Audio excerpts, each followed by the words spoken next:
السلام علیکم ورحمۃ اللہ وبرکاتہ۔ معزز ناظرین، ہارون رشید کا ایک بیٹا تھا جس کی عمر تقریباً 16 سال کی تھی۔ وہ بہت کثرت سے زاہدوں اور بزرگوں کی مجلس میں رہا کرتا تھا اور اکثر قبرستان چلا جاتا۔ وہاں جا کر کہتا کہ تم لوگ ہم سے پہلے دنیا میں تھے، دنیا کے مالک تھے، لیکن اس دنیا نے تمہیں نجات نہ دی حتیٰ کہ تم قبروں میں پہنچ گئے۔ کاش مجھے کسی طرح خبر ہوتی کہ تم پر کیا گزری ہے اور تم سے کیا کیا سوال و جواب ہوئے ہیں۔ اور اکثر یہ شعر پڑھا کرتے: مجھے جنازے ہر دن ڈراتے ہیں اور مرنے والوں پر رونے والیوں کی آوازیں مجھے غمگین رکھتی ہیں۔ ایک دن وہ اپنے باپ کی مجلس میں آیا۔ اس کے پاس وزراء، امراء سب جمع تھے اور لڑکے کے بدن پر ایک کپڑا معمولی اور سر پر ایک سنگی بندھی ہوئی تھی۔ اراکین سلطنت آپس میں کہنے لگے کہ اس پاگل لڑکی کی حرکتوں نے امیر المومنین کو دوسرے بادشاہ کی نگاہ میں ذلیل کر دیا۔ اگر امیر المومنین اس کو تنبیہ کریں تو شاید یہ اپنی اس حالت سے باز آ جائے۔ امیر المومنین نے یہ بات سن کر اسے کہا کہ بیٹا، تو نے مجھے لوگوں کی نگاہ میں ذلیل کر رکھا ہے نا۔ اس نے یہ بات سن کر باپ کو تو کوئی جواب نہیں دیا، لیکن ایک پرندہ وہاں بیٹھا تھا۔ اس کو کہا کہ اس ذات کا واسطہ جس نے تجھے پیدا کیا، تو میرے ہاتھ پر آ کر بیٹھ جا۔ وہ پرندہ وہاں سے اڑ کر اس کے ہاتھ پر آ کر بیٹھ گیا۔ پھر کہا کہ اب اپنی جگہ پر چلا جا۔ وہ ہاتھ سے اڑ کر اپنی جگہ پر چلا گیا۔ اس کے بعد اس نے عرض کیا کہ ابا جان، اصل میں آپ دنیا سے جو محبت کر رہے ہیں اس نے مجھے رسوا کر رکھا ہے۔ اب میں نے یہ ارادہ کر لیا ہے کہ آپ سے جدائی اختیار کر لوں۔ یہ کہہ کر وہاں سے چلا گیا اور ایک قرآن شریف صرف اپنے ساتھ لیا۔ چلتے ہوئے ماں نے ایک بہت قیمتی انگوٹھی بھی اس کو دے دی کہ احتیاط کے وقت اس کو فروخت کر کے کام میں لائے۔ وہ یہاں سے چل کر بصرہ پہنچ گیا اور مزدوروں میں کام کرنے لگا۔ ہفتے میں صرف ایک دن شنبہ کو مزدوری کرتا اور 8 دن تک وہ مزدوری کے پیسے خرچ کرتا اور 8ویں دن پھر شنبہ کو مزدوری کر لیتا اور 1 درہم اور 1 وانق یعنی درہم کا چھٹا حصہ مزدوری لیتا۔ اس سے کم یا زیادہ نہ لیتا۔ 1 وانق روزانہ خرچ کرتا۔ ابو عامر بصری رحمۃ اللہ علیہ کہتے ہیں کہ میری ایک دیوار گر گئی تھی۔ اس کو بنوانے کے لیے میں نے کسی معمار کی تلاش میں نکلا۔ کسی نے بتایا ہوگا کہ یہ شخص بھی تعمیر کا کام کرتا ہے۔ میں نے دیکھا کہ نہایت خوبصورت لڑکا بیٹھا ہے، ایک زنبیل پاس رکھی ہے اور قرآن شریف دیکھ کر پڑھ رہا ہے۔ میں نے اس سے پوچھا کہ لڑکے، مزدوری کرو گے؟ کہنے لگا کیوں نہیں کریں گے، مزدوری کے لیے تو پیدا ہی ہوئے ہیں۔ آپ بتائیں کیا خدمت مجھ سے لینی ہے؟ میں نے کہا گارے یعنی مٹی تک کا کام تعمیر کرنا ہے۔ اس نے کہا کہ 1 درہم اور 1 وانق مزدوری ہوگی اور نماز کے اوقات میں کام نہیں کروں گا، مجھے نماز کے لیے جانا ہوگا۔ میں نے اس کی دونوں شرطیں منظور کر لیں اور اس کو لا کر کام پر لگا دیا۔ مغرب کے وقت جب میں نے دیکھا تو اس نے 10 آدمیوں کا کام ایک ہی دن میں کر لیا۔ میں نے اس کو مزدوری میں 2 درہم دیے۔ اس نے شرط سے زائد لینے سے انکار کر دیا اور 1 درہم اور 1 وانق لے کر چلا گیا۔ دوسرے دن میں پھر اس کی تلاش میں نکلا۔ وہ مجھے کہیں نہ ملا۔ میں نے لوگوں سے تحقیق کیا کہ ایسی صورت کا ایک لڑکا مزدوری کیا کرتا ہے، کسی کو معلوم ہے کہ وہ کہاں ملے گا؟ لوگوں نے بتایا کہ وہ صرف شنبہ ہی کے دن مزدوری کرتا ہے، اس سے پہلے کہ تمہیں کہیں نہیں ملے گا۔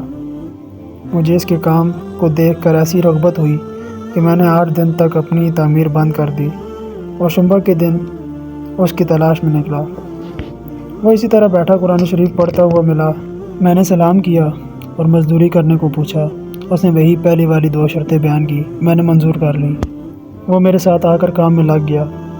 مجھے اس پر حیرت ہو رہی تھی کہ پچھلے شنبہ کو اس اکیلے نے 10 آدمیوں کا کام کس طرح کر لیا۔ اس لیے اس مرتبہ میں نے ایسی طرح چھپ کر کہ وہ مجھے نہ دیکھے اس کے کام کرنے کا طریقہ دیکھا تو یہ منظر دیکھا کہ وہ ہاتھ میں گارا لے کر دیوار پر ڈالتا ہے اور پتھر اپنے ہی ایک دوسرے ہاتھ کے ساتھ جڑے چلے جاتا ہے۔ مجھے یقین ہو گیا کہ یہ کوئی اللہ کا ولی ہے اور اللہ کے اولیاء کے کاموں کی غیب سے مدد ہوتی ہے۔ جب شام ہوئی تو میں نے اس کو 3 درہم دینا چاہے، لیکن اس نے لینے سے انکار کر دیا کہ میں اتنے درہم کیا کروں گا، اور 1 درہم اور 1 وانق لے کر چلا گیا۔ میں نے 1 ہفتہ پھر انتظار کیا اور تیسرے شنبے کو پھر میں نے اس کی تلاش میں نکلا، مگر وہ مجھے نہ ملا۔ میں نے لوگوں سے تحقیق کیا۔ ایک شخص نے بتایا کہ وہ 3 دن سے بیمار ہے، فلاں ویرانہ جنگل میں پڑا ہے۔ میں نے ایک شخص کو اجرت دے کر اس پر راضی کر لیا کہ وہ مجھے اس جنگل میں پہنچا دے۔ وہ مجھے ساتھ لے کر اس جنگل ویران میں پہنچا تو میں نے دیکھا کہ وہ بے ہوش پڑا ہے، آدھی اینٹ کا ٹکڑا سر کے نیچے رکھا ہوا ہے۔ میں نے اس کو سلام کیا، اس نے جواب نہ دیا۔ میں نے دوسری مرتبہ سلام کیا تو اس نے آنکھ کھولی اور مجھے پہچان لیا۔ میں نے جلدی سے اس کا سر اینٹ پر سے اٹھا کر اپنی گود میں رکھ لیا۔ اس نے سر ہٹا لیا اور کہا، میرے دوست، دنیا کی نعمتوں سے دھوکے میں نہ پڑ۔ عمر ختم ہوتی جا رہی ہے اور یہ نعمتیں سب ختم ہو جائیں گی۔ جب تو کوئی جنازہ لے کر قبرستان میں جائے تو یہ سوچتا رہا کر کہ تیرا بھی ایک دن اسی طرح جنازہ اٹھایا جائے گا۔ اس کے بعد اس نے مجھ سے کہا کہ ابو عامر، جب میری روح نکل جائے تو مجھے نہلا کر میرے اسی کپڑے میں مجھے کفن دے دینا۔ میں نے کہا، میرے محبوب، اس میں کیا حرج ہے کہ میں تیرے کفن کے لیے نئے کپڑے لے آؤں؟ اس نے جواب دیا کہ نئے کپڑوں کے لیے زندہ لوگ زیادہ مستحق ہیں۔ یہ جواب حضرت ابوبکر صدیق رضی اللہ عنہ کا جواب ہے۔ انہوں نے بھی اپنے وصال کے وقت یہی فرمائش کی تھی کہ میرے انہی چادروں میں کفن دے دینا، اور جب ان سے نئے کپڑے کی اجازت چاہی گئی تو انہوں نے یہی جواب دیا تھا۔ لڑکے نے کہا کہ کفن تو پرانا ہو یا نیا، بہرحال بوسیدہ ہو جائے گا۔ آدمی کے ساتھ تو صرف اس کا عمل ہی رہتا ہے، اور یہ میری لنگی اور لوٹا قبر کھودنے والے کو مزدوری میں دے دینا، اور یہ انگوٹھی اور قرآن شریف ہارون رشید تک پہنچا دینا، اور اس کا خیال رکھنا کہ خود انہی کے ہاتھ میں دینا، اور یہ کہہ کر دینا کہ ایک پردیسی لڑکے کی یہ میرے پاس امانت ہے، اور وہ آپ سے یہ کہہ گیا ہے کہ ایسا نہ ہو کہ اسی غفلت اور دھوکے کی حالت میں آپ کی موت آ جائے۔ یہ کہہ کر اس کی روح نکل گئی۔ اس وقت مجھے معلوم ہوا کہ یہ لڑکا شہزادہ تھا۔ اس کے انتقال کے بعد اس کی وصیت کے موافق میں نے اس کو دفن کر دیا اور دونوں چیزیں گورکن کو دے دی، اور قرآن پاک اور انگوٹھی لے کر بغداد پہنچا۔ قصر شاہی کے قریب پہنچا تو بادشاہ کی سواری نکل رہی تھی۔ میں ایک اونچی جگہ کھڑا ہو گیا۔ اول ایک بہت بڑا لشکر نکلا جس میں تقریباً 1000 گھوڑے سوار تھے۔ اسی طرح یکے بعد دیگرے 10 لشکر نکلے۔ 10ویں جتھے میں خود امیر المومنین بھی تھے۔ میں نے زور سے آواز دے کر کہا کہ اے امیر المومنین، آپ کو حضور اقدس صلی اللہ علیہ وسلم کی قرابت داری کا واسطہ ذرا سا توقف کر لیجئے۔ میری آواز پر انہوں نے مجھے دیکھا تو میں نے جلدی سے آگے بڑھ کر کہا کہ میرے پاس ایک پردیسی لڑکی کی یہ امانت ہے جس نے مجھے یہ وصیت کی تھی کہ یہ دونوں چیزیں آپ تک پہنچا دوں۔ بادشاہ نے ان کو دیکھ کر پہچان لیا۔ تھوڑی دیر سر جھکایا، ان کی آنکھوں سے آنسو جاری ہو گئے، اور ایک دربان سے کہا کہ اس آدمی کو اپنے ساتھ رکھو، جب میں واپسی پر بلاؤں تو میرے پاس پہنچا دینا۔ جب وہ باہر سے واپس مکان پر پہنچے تو میں محل کے پردے گرا کر دربان سے فرمایا، اس شخص کو بلا کر لاؤ، اگرچہ وہ میرا غم تازہ ہی کرے گا۔ دربان میرے پاس آیا اور کہنے لگا کہ امیر المومنین نے بلایا ہے، اور اس کا خیال رکھنا کہ امیر پر صدمہ بہت اثر ہے۔ اگر تم 10 باتیں کرنا چاہتے ہو تو 5 ہی پر اتفاق کرنا۔ یہ کہہ کر وہ مجھے امیر کے پاس لے گیا۔ اس وقت امیر بالکل تنہا بیٹھے تھے۔ مجھ سے فرمایا کہ میرے قریب آ جاؤ۔ میں قریب جا کر بیٹھ گیا۔ کہنے لگے کہ تم میرے اس بیٹے کو جانتے ہو؟ میں نے کہا جی ہاں، میں ان کو جانتا ہوں۔ کہنے لگے وہ کیا کام کرتا تھا؟ میں نے کہا گارے مٹی کی مزدوری کرتے تھے۔ کہنے لگے تم نے بھی مزدوری پر کوئی کام مجھ سے کرایا تھا؟ میں نے کہا کرایا ہے۔ کہنے لگے تمہیں اس کا خیال نہ آیا کہ اس کی حضور اقدس صلی اللہ علیہ وسلم سے ایک قرابت تھی؟ حضور صلی اللہ علیہ وسلم کے چچا حضرت عباس رضی اللہ تعالیٰ عنہ کی اولاد ہیں۔ میں نے کہا امیر المومنین، پہلے اللہ جل شانہ سے معذرت چاہتا ہوں، اس کے بعد آپ سے عذر خواہ ہوں۔ مجھے اس وقت اس کا علم ہی نہ تھا کہ یہ کون ہے۔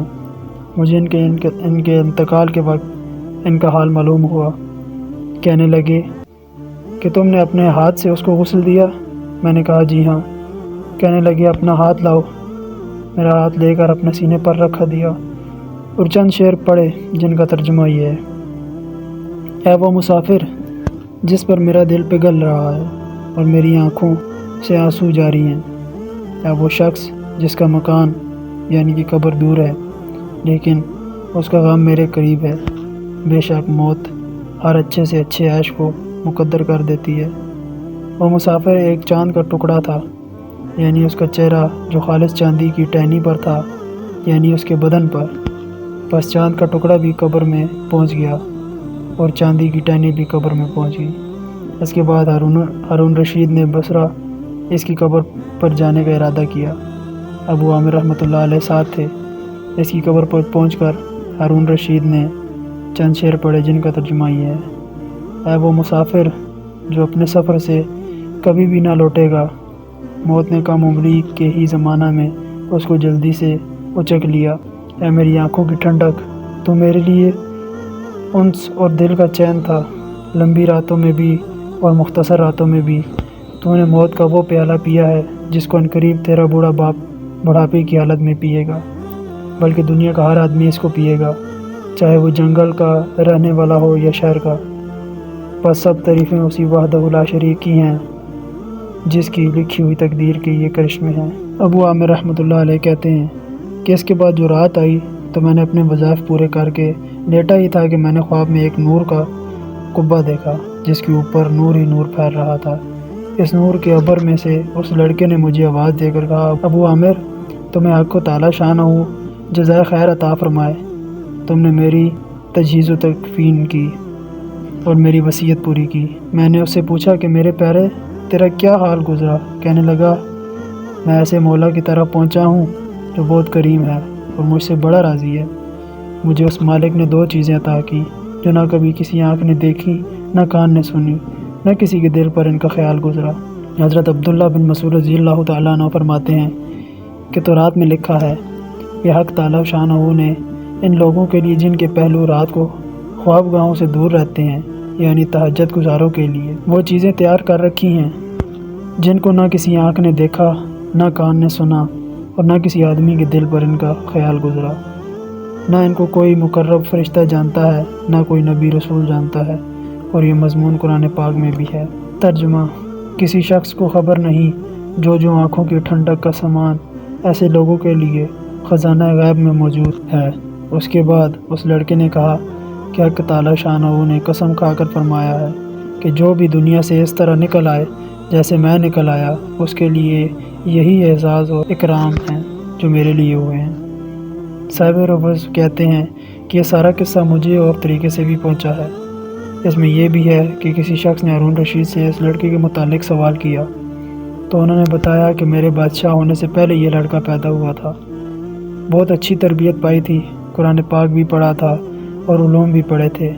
جب میں بادشاہ بن گیا تو یہ مجھے چھوڑ کر چلا گیا، میری دنیا سے اس نے کوئی راحت نہ اٹھائی۔ چلتے وقت میں نے ہی اس کی ماں سے کہا تھا کہ اس کو یہ انگوٹھی دے دے۔ اس انگوٹھی کا یاقوت بہت زیادہ قیمتی تھا، مگر وہ اس کو بھی کام میں نہ لایا، مرتے وقت واپس کر گیا۔ یہ لڑکا اپنی والدہ کا بڑا فرمانبردار تھا۔